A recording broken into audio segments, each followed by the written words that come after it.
기도는 왜 안 하세요? 우리 백성주 집사님 오랜만에 오셨네요. 환영의 박수. 예. 더 젊어지셔서 오셨네요, 집사님.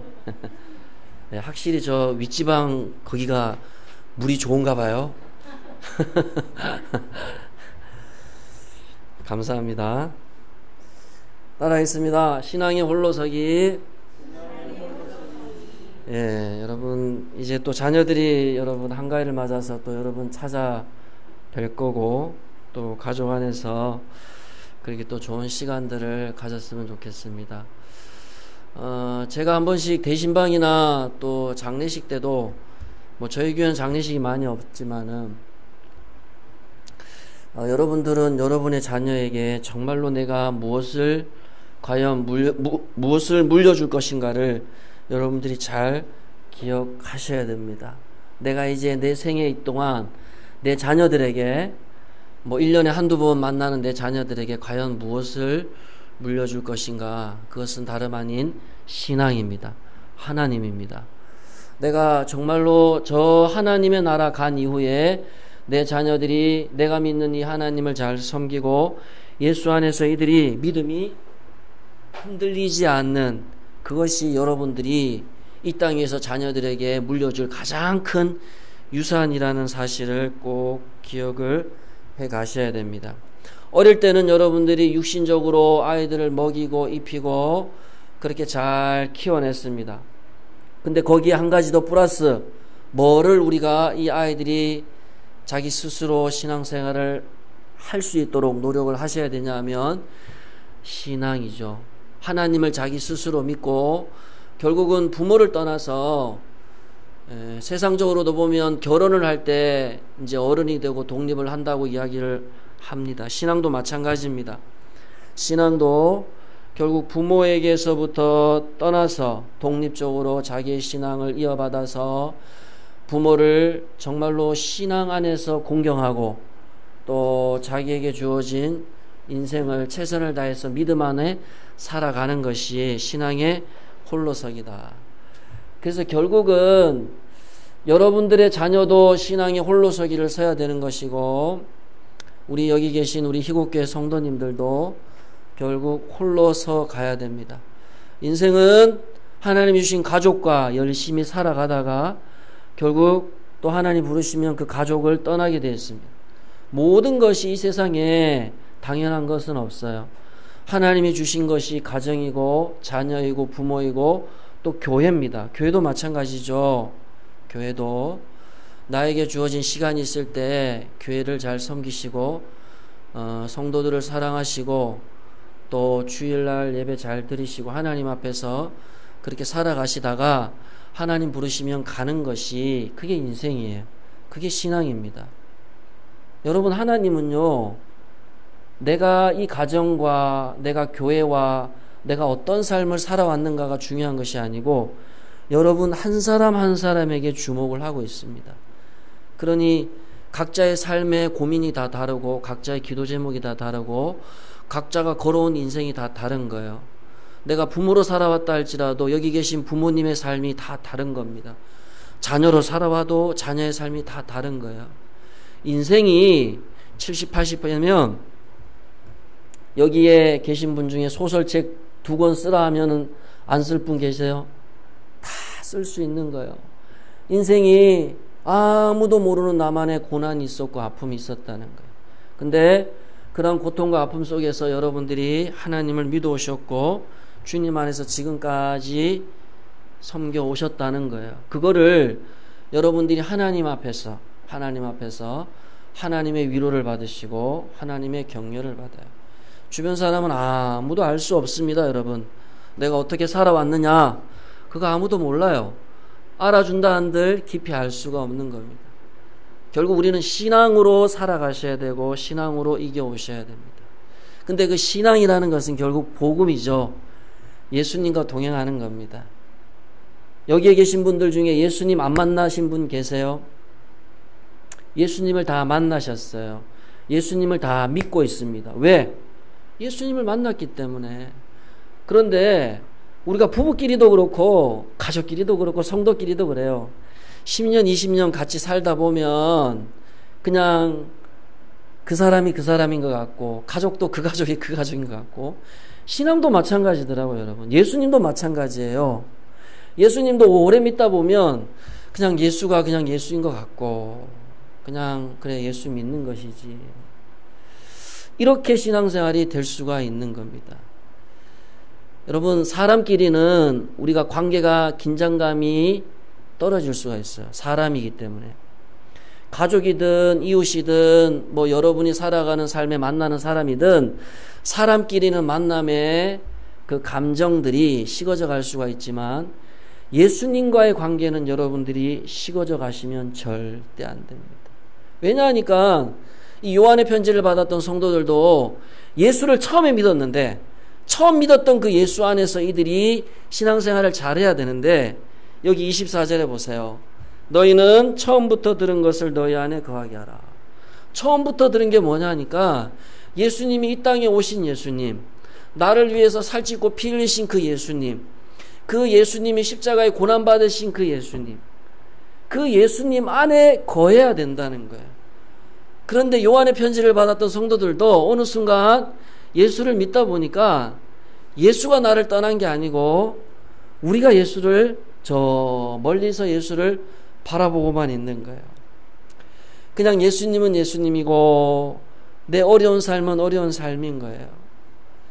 그래서 제가 주일마다 계속 반복해서 하는 얘기가 뭐냐 하니까 신앙과 여러분의 삶이 분리되는 순간 그냥 예수님도 그냥 이웃집 아저씨가 되는 거예요. 아, 그래 예수님 믿지.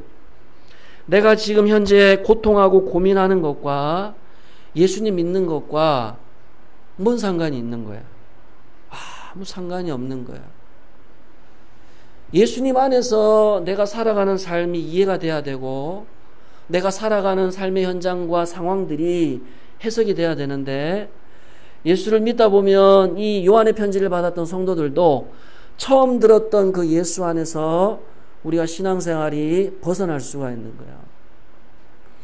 그래서 매주마다 여러분 우리가 반복해서 듣는 얘기가 뭐냐 하면 신앙생활은 계속 많은 것을 배우는 것이 아니고 자꾸 새로운 것을 내가 이해하고 지식을 쌓는 것이 신앙생활이 아니고 나를 만나주신 그 예수를 정확하게 믿어야 된다는 거예요. 정확하게 믿는다는 것이 뭐냐 하면 이 요한이 얘기했던 대로 24절의 말씀대로 처음 들었던 그 복음을 정확하게 믿고 있어야 된다는 거예요.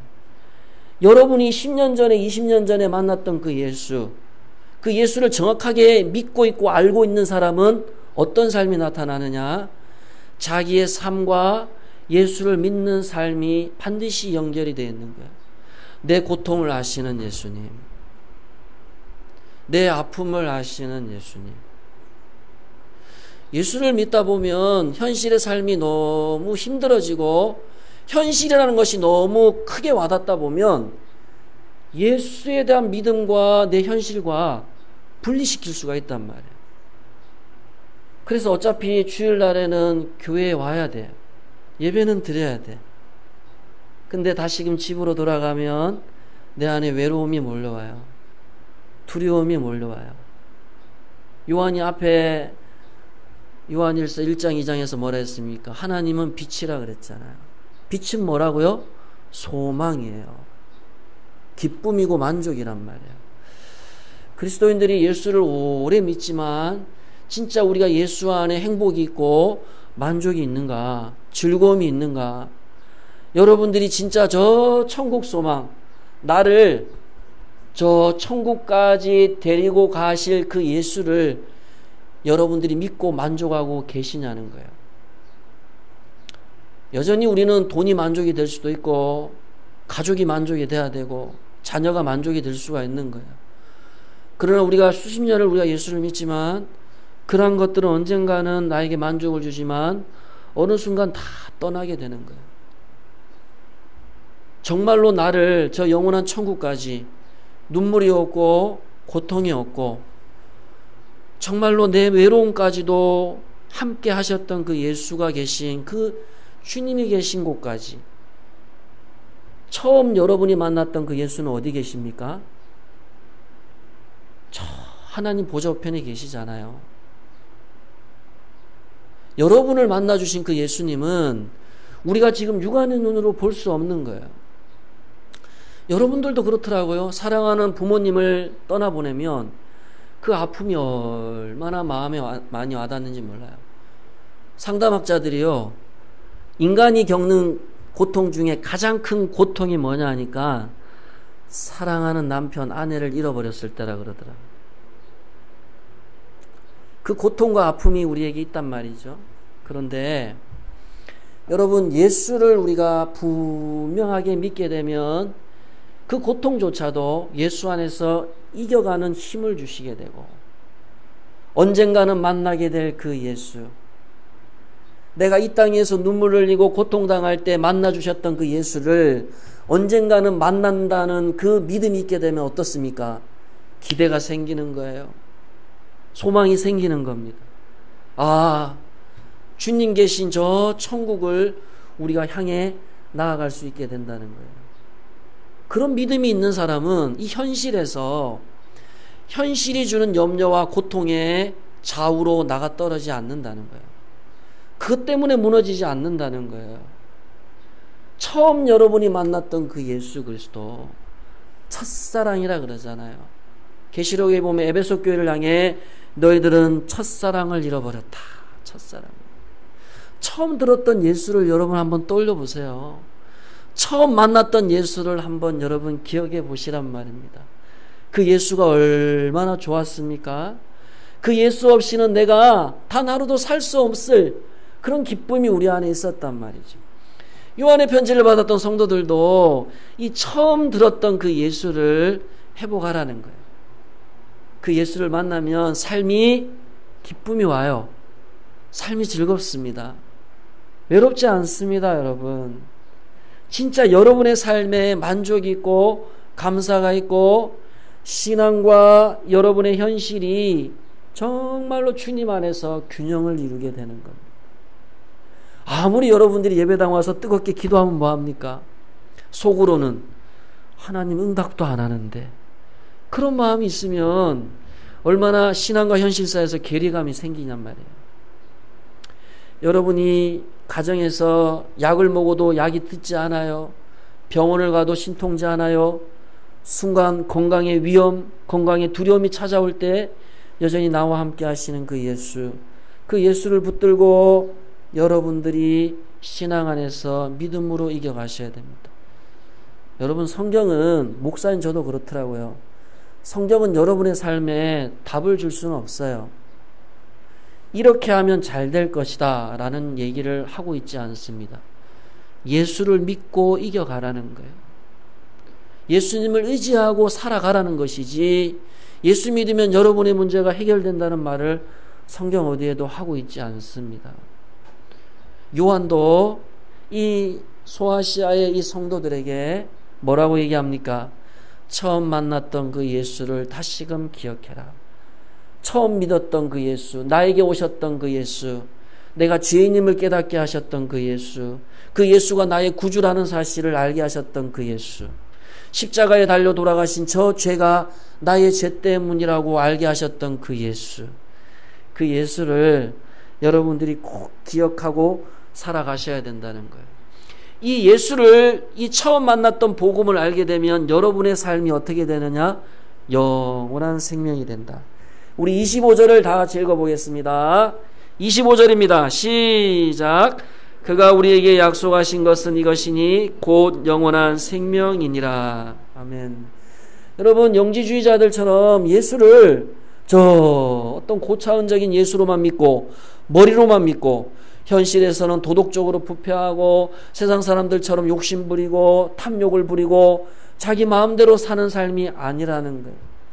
진짜 여러분들이 처음 만났던 예수를 진짜 정확하게 믿게 되면 여러분의 인생은 영원한 생명이라는 거예요. 생명이 뭐죠? 소생한다, 일어난다, 소망 가운데 살아간다는 거예요. 예수를 믿는다는 것은 여러분 어떤 삶일까요? 여전히 여러분 안에 염려의 문제가 있습니까? 두려움의 문제가 있습니까? 걱정과 한숨과 낙심의 문제가 여러분의 삶을 내려놓지 않고 있습니까? 그게 아니라는 거예요. 처음 만났던 예수를 진짜 정확하게 믿게 되면 여러분의 인생은 영원한 생명이라는 거예요. 영원한 생명. 영원한 생명을 믿고 살아가는 자가 어찌 현실에서 낙심할 수가 있습니까? 어찌 예전에 재해 종로를 할 때는 현실이 좋았어요. 현실의 쾌락이 좋았습니다. 내 욕심대로 따라가는 것이 좋았단 말이에요. 인생 한번 성공하는 것이 인생의 목표였습니다. 돈 많이 버는 것이 목표였습니다. 가정을 훌륭하게 이끌고 자녀를 성공적으로 양육하는 것이 인생의 성공인 줄 알았고 만족인 줄 알았단 말이에요. 근데 여러분들은 이제 그것을 넘어가고 있잖아요. 아니구나. 진짜 만족이 어디에 있느냐? 영원한 생명이 있구나. 영원한 생명. 세상 사람들이 왜 그렇게 돈을 벌고 열심히 건강을 관리하고 맛있는 걸 먹고 좋은 데를 돌아다니며 흥겹게 살아가겠습니까? 영원한 생명을 못 믿기 때문에 그래요. 그런 희곡교회 다니는 성도님들은 너무 현실의 문제 때문에 낙심하지 마세요. 그렇게 절망할 문제가 없습니다. 그렇게 여러분을 힘들게 할 문제가 없단 말이죠. 죽음요? 물론 죽음의 두려움이 우리에게 있죠. 있습니다. 그러나 저와 여러분은 영원한 생명을 믿고 살아가는 자들이에요. 영원한 생명을 대신 받아줄 사람 없습니다. 여기 계신 여러분들은 다 각자가 주님 앞에서 부활의 소망을 가지고 주님을 만나야 돼요. 누구도 대신 영생을 대신 받아줄 사람도 없고 대신 이 길을 걸어갈 사람도 없단 말이죠. 예수님을 여러분 남편이 대신 만나준 사람 있습니까? 내 아내가 대신 예수님을 만나준 사람 있습니까? 예수님을 믿는 것도 내가 믿어야 되는 것이고 영원한 생명을 경험하는 것도 내가 경험해야 되는 거예요. 저 천국도 한번 마음속으로 손들어 보세요. 나 천국 양보할게. 양보할 사람 있습니까? 나 영원한 생명 양보할게요. 1000억, 수십억 조를 줘도 영원한 생명 양보할 수 없습니다. 영원한 생명을 어떻게 양보할 겁니까, 여러분? 죽음 이후의 삶이라는 것은 영원한 생명 아니면 영원한 죽음입니다. 어떻게 할 거냔 말이죠. 이거는 여러분 각자가 하나님 앞에서 결단하고 고민하고 확신을 가져야 될 문제란 말입니다. 죽음의 문제가 자꾸 우리의 삶을 좌지우지하게 되면 현실을 따라갈 수밖에 없다는 거죠. 걱정을 1개 하면 2개 하게 되고 2개 하면 3개, 4개 하게 되는 거예요. 몸이 아플 수도 있지요. 현실의 문제가 해결되지 않은 문제가 있습니다. 그럼에도 불구하고 여러분의 입술에는 감사가 나오셔야 됩니다. 기쁨이 나오셔야 된단 말이죠. 몸이 아파도 감사합니다. 치유된다 안 된다는 말은 제가 약속을 못 드리겠어요. 그러나 우리는 영원한 생명을 믿고 살아가는 자들이기 때문에 여러분의 한 주간의 삶이 감사로 살아가셔야 됩니다. 기쁨으로 살아가셔야 됩니다. 그렇구나. 내 앞서 내 남편이 갔고 우리 성도들이 갔던 그 천국, 영원한 생명, 그것을 믿고 여러분들이 살아갈 때 이 땅 위에서 너무 낙심하지 마십시오. 너무 세상 일에 걱정하지 마시기 바랍니다.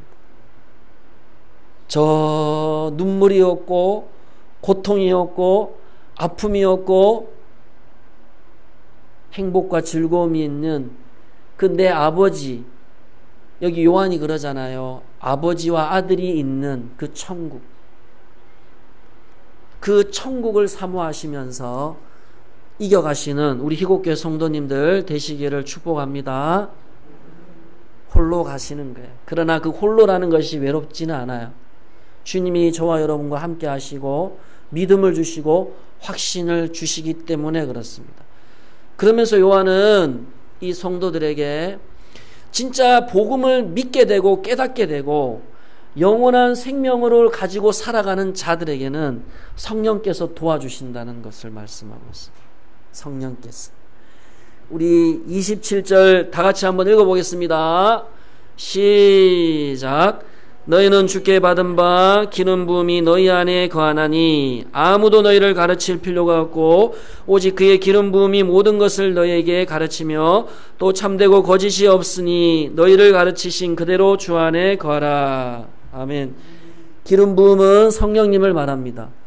그럼 성령님이 계시면 나는 내 스스로가 신앙생활을 할 수 있다는 그 얘기를 하고 있는 게 아니고 진짜 정확한 복음을 깨닫고 현실 안에서 그 복음을 믿는 가운데 영원한 생명을 붙들고 살아가는 자들에게 성령님께서 함께 해주시고 가르쳐 주신다는 거예요. 어떻게 해요?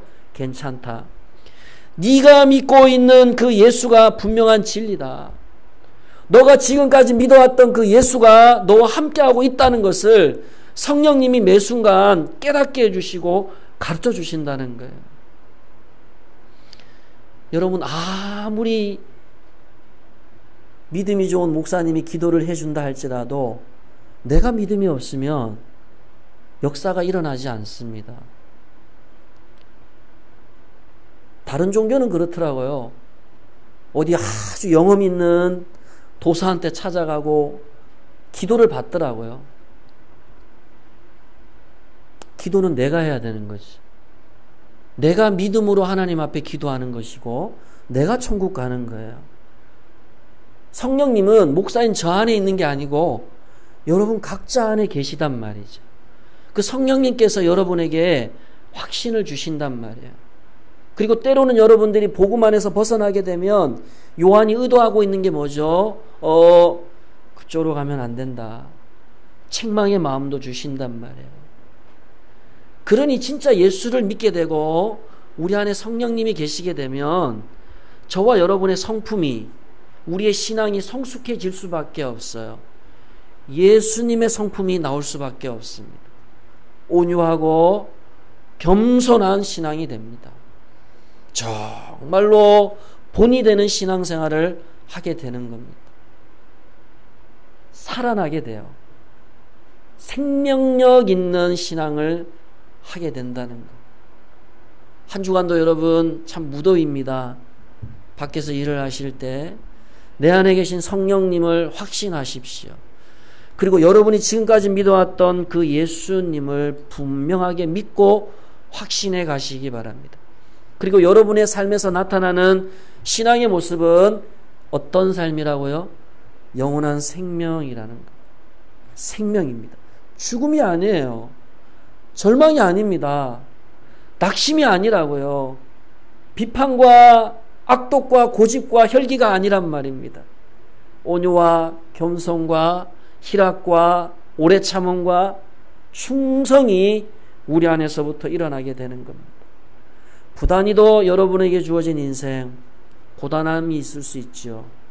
어려움이 있을 수 있지만 한 주간도 여러분 안에 계신 성령님 의지하시고 믿음으로 또 한 주간도 승리하시는 저와 여러분 되시기를 주님의 이름으로 축복합니다.